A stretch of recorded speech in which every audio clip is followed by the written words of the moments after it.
Hi, everyone, and welcome to the inaugural Tracks in Time episode. I am your host and FreightWaves Deputy Editor, Brielle Jekyll, and I am here with Point of Sales Grace Sharkey, who joins me for our first episode to help me tell the story of the 1978 Lufthansa heist. Hi, Grace.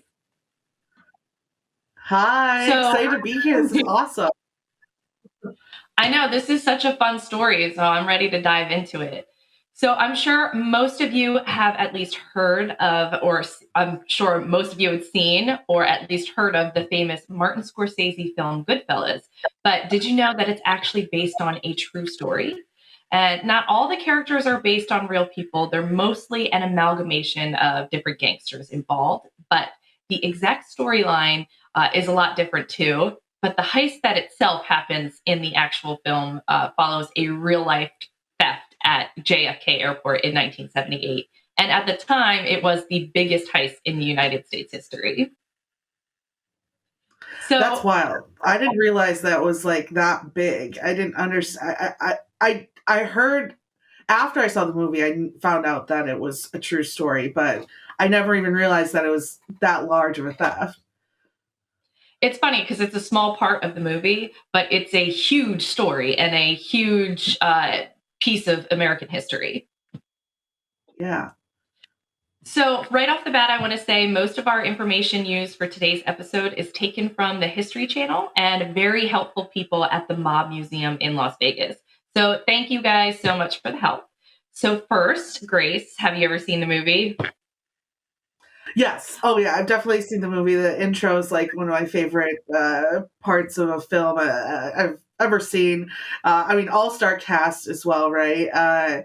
R.I.P. to Ray. A wonderful movie overall.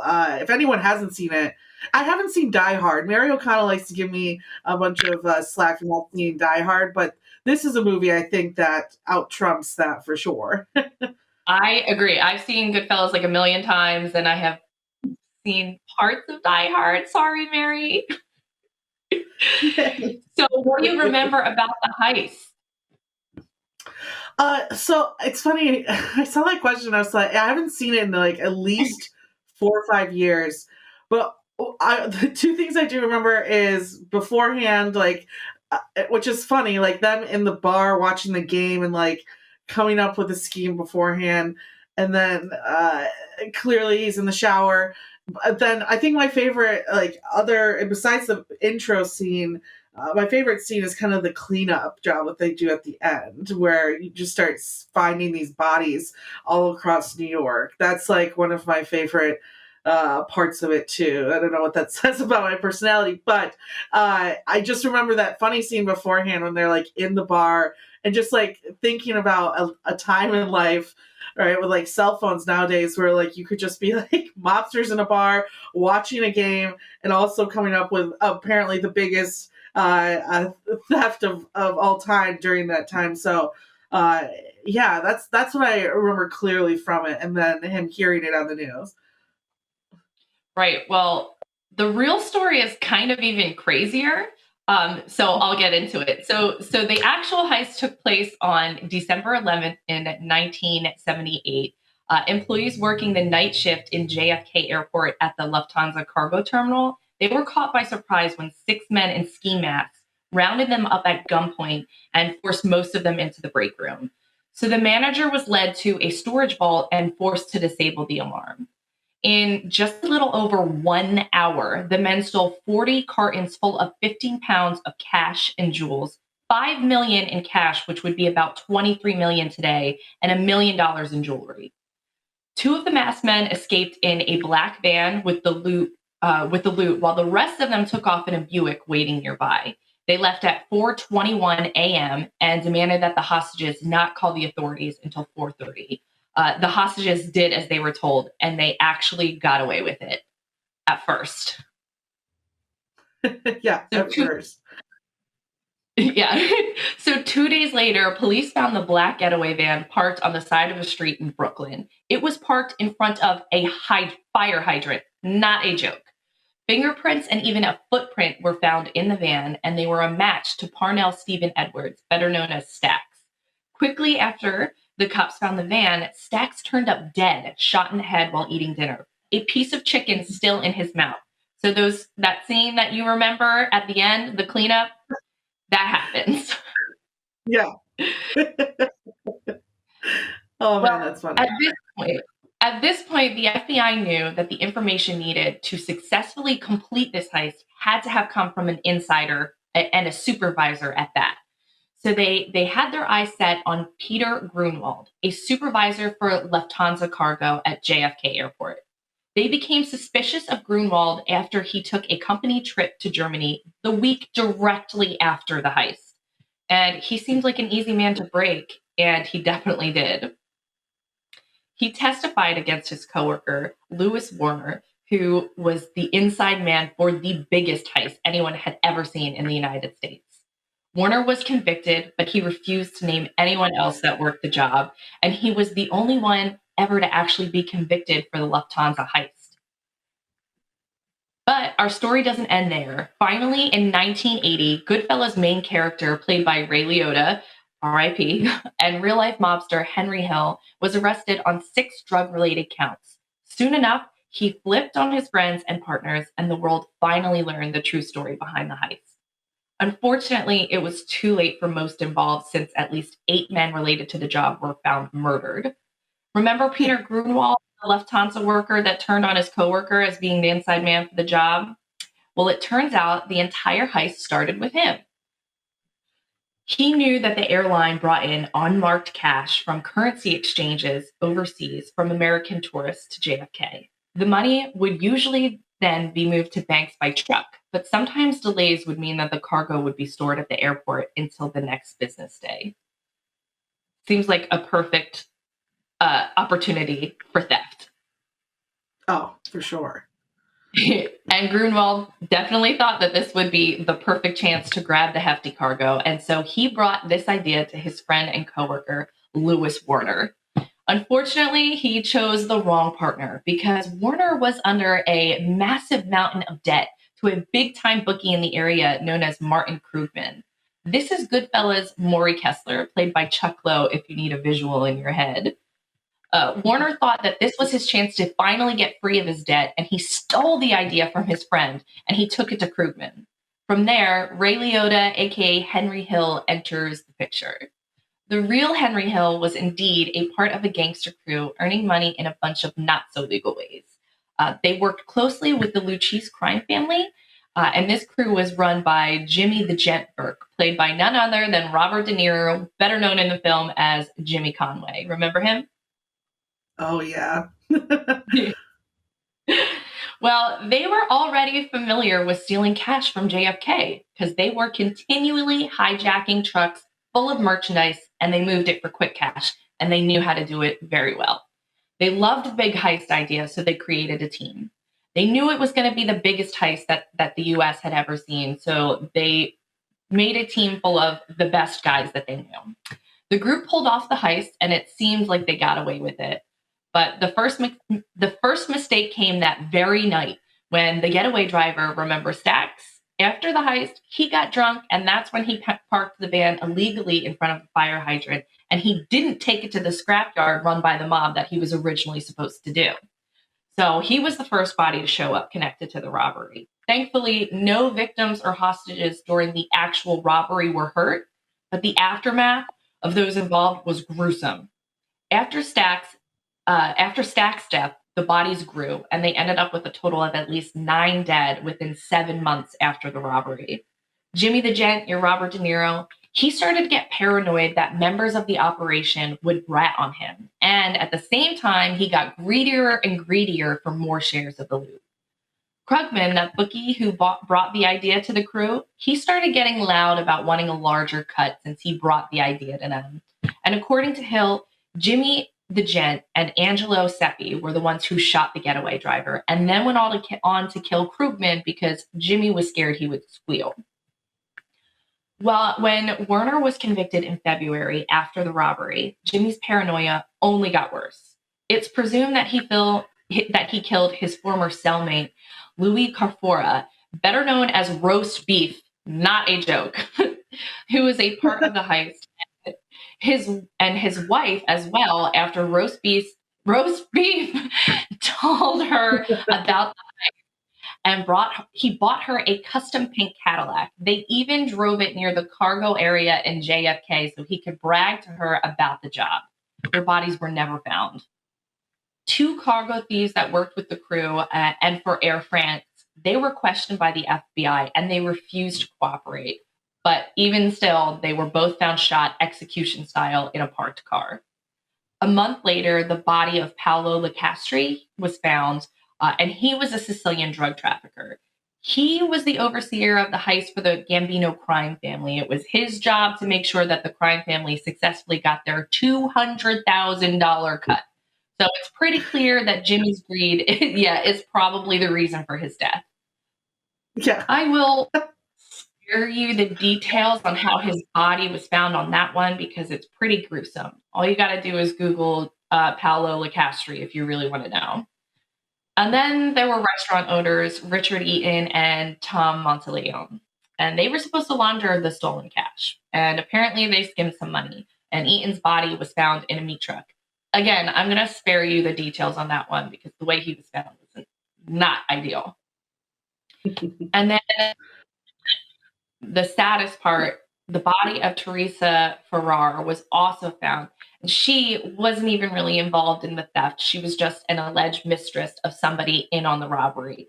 So I guess trying to make sure all loose ends were tied up, Jimmy the Gent offed her too. And others related to the crime family and the crew also showed up dead throughout the following year for things like breaking the family code and the mob. And that made all those deaths and all that stuff going on made our Henry Hill super nervous that he was next. He figured that Jimmy would turn on him soon, and that's when he decided to enter witness protection and give up other gangsters, including his friends. And eventually, that's how we would learn the story that would eventually become Goodfellas. And so Jimmy the Gent was sentenced for the restaurant owner's murder and a college scheme in Boston, but not the Lufthansa heist. And Paul Varillo, who was the capo of the Lucchese crime family, he was basically Jimmy's boss. He also went down for extortion of freight companies. And they both died of cancer in prison. So that's basically the true story of Goodfellas. It makes you think if they didn't go through and just panically murder everyone, if they would have maybe gotten away with it a little bit more. I mean, there definitely was evidence left behind.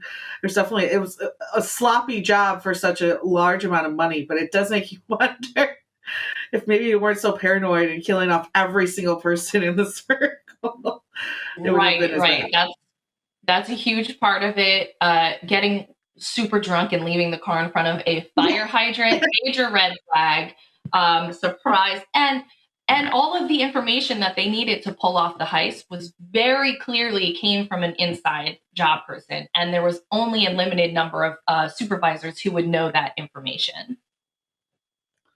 Crazy stuff. And it's sometimes you hear this, so you think you kind of hope they get away with it, but then you realize how bad guys they were, and it's they didn't pull one over on the rest of us. I know. I wasn't sure how to end it. If I should say, unfortunately they died in prison from lung cancer, but actually it's probably good that they were able to spend such a long portion of their lives in prison for the horrible crimes that they've committed. Yeah, exactly. It's crazy because they create such interesting characters, right? And then you find out the true story behind everything, and it really puts in a picture. Okay, this is not just an incredible movie. This is a very sad story of crime and disruption of a family. That's for sure. Right. Henry Hill actually ended up writing a book about the whole thing.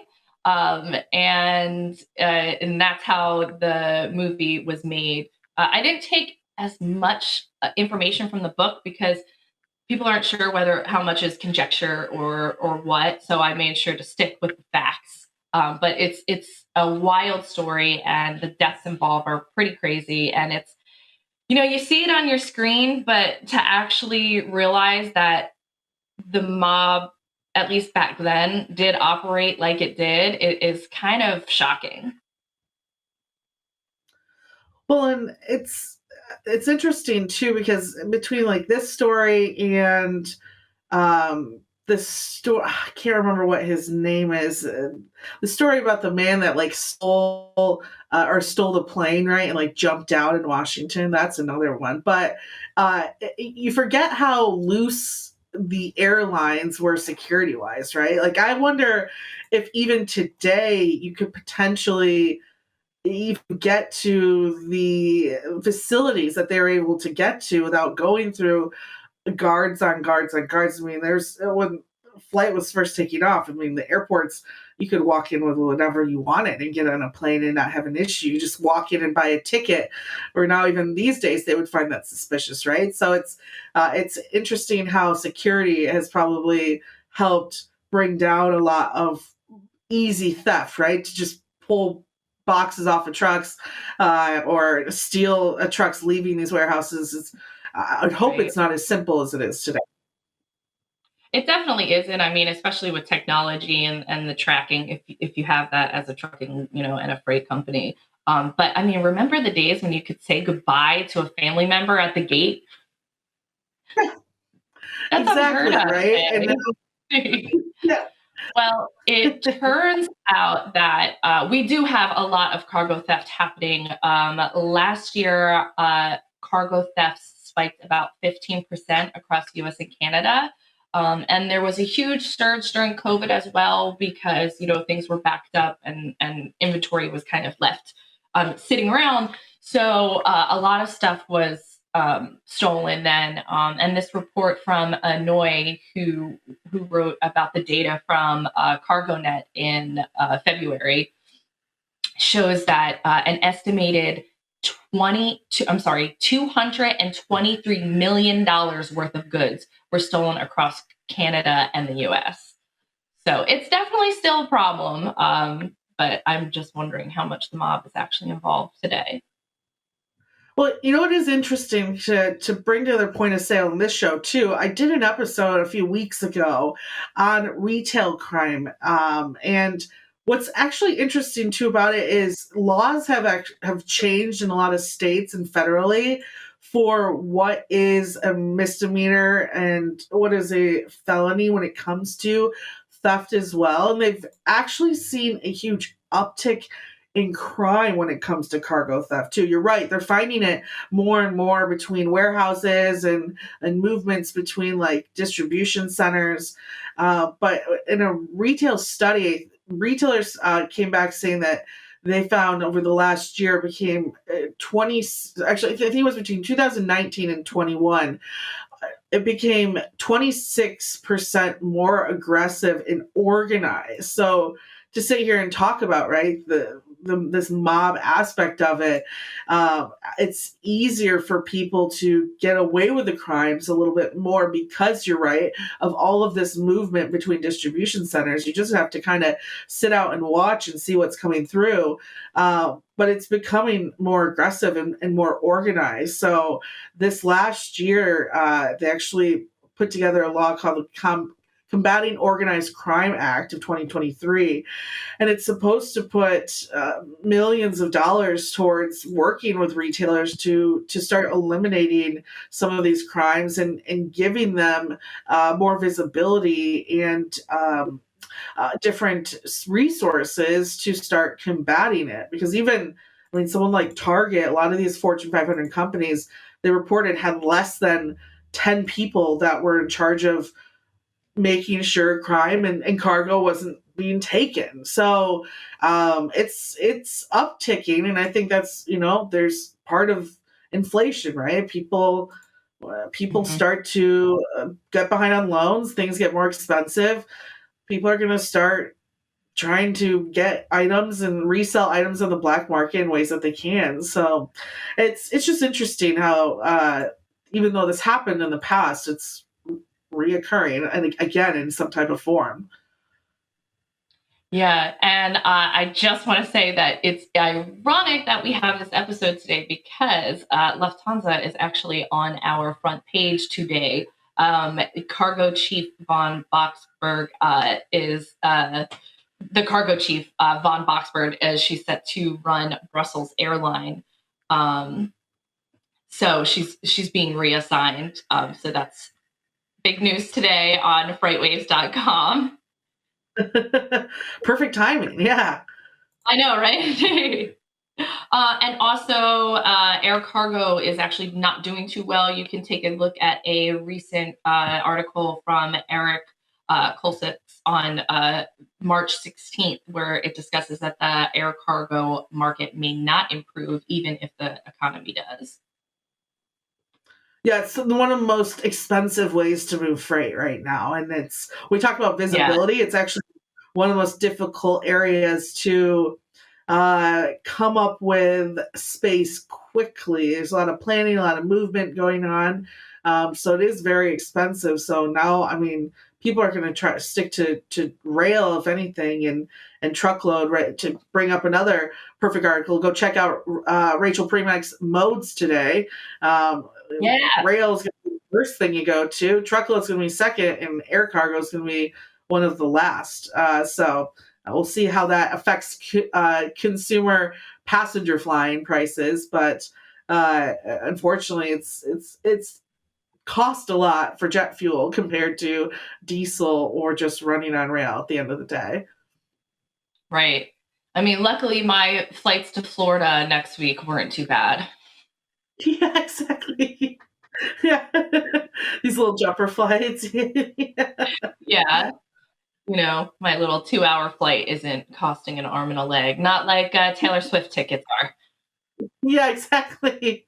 Let's not even talk about Beyonce tickets right now either, because that hurt a couple weeks back. Yeah, I mean, it all hurts. I'm looking at even like my lesser known bands, but that's besides the point. Yes, the whole industry today is kind of shifting in, inflation is really, really driving up those prices.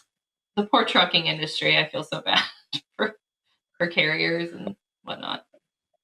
Yeah, and I mean, even it's funny to even consider when air freight in particular would get cheaper. I mean, it became a very easy way to move freight when none of us were allowed to be on planes.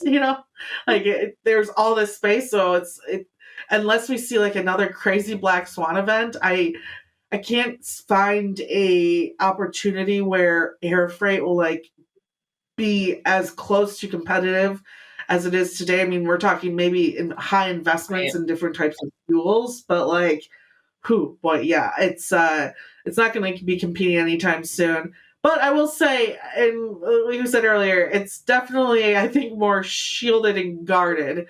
So to say we're not going to see a Goodfellas situation happen again, I would put some money behind that. What would be interesting too for the future is, thinking of the Goodfellas situation, ports, right? Like how deceptive they are as well. All that movement. Now I'm thinking of The Wire. If we're going to put it into TV show, The Wire season 2. If you want to, if you're a shipper and you want to get a heart attack, learn about all of the missing cargo gone there, and that will freak you out too. So, yeah, there's so many different. That's what's so cool. It's like we make supply chains so intense and so many different loops and so many different areas that freight can move to. It's great, right? It's the omni fulfillment. It's a way to reach every consumer, but it's actually hurting us now because there's so many different areas that we can now be robbed while moving those goods. So what a great episode, and what a great way to take pop culture and mix it in with the issues that we see today. Right. I know. That's why I love this stuff. This show is going to be focused on telling interesting stories that affect our world in the past, and, that shaped our future. All right. So I will close up today with our fun fact of the day that I will be doing every episode. Did you know that Henry Hill was actually kicked out of the witness protection program? After he wrote the book, he got very, very talkative. So for security breaches, and he was still committing some crimes, he was kicked out of the program. Thank you everyone for tuning in, and a big thank you to Grace for coming on and helping me tell this story. Thank you so much to the Mob Museum for answering all my phone calls and filling in the gaps. And tune in 2 weeks for our next episode on February 6th on FreightWaves TV, or you can listen to the show wherever you get your podcasts. I'm your host, Brielle J. Gull, and catch you next time.